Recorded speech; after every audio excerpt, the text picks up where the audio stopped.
मराठी माणूस आणि मराठी भाषेसाठी आक्रमकपणे लढणाऱ्या मनसेचा आज 20वा वर्धापन दिन आहे आणि त्या निमित्तानं किल्ले रायगडाच्या पायथ्याशी मनसेचा मेळावा होणार आहे।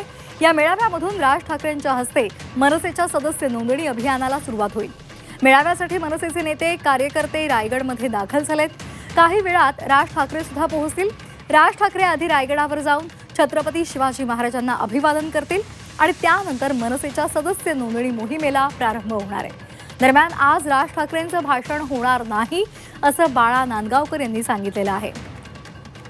राज मनसेचा वर्धापन दिन आहे आणि रायगडाच्या पायथ्याशी हा सोहळा आयोजित केलेला आहे।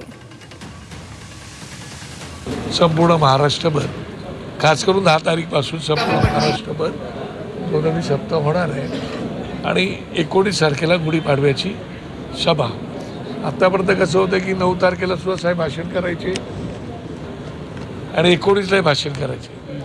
त्यापेक्षा मग 9 तारखेला हा जरा वेगळा असा छत्रपतींचा आशीर्वाद घेऊन सुरुवात करावी आणि गुढीपाडव्याला त्यांना जे काही बोलायचं ते 19 तारखेला महाराष्ट्रासमोर त्यांना जे काही संबोधन करायचं ते लोकांशी संवाद साधणार।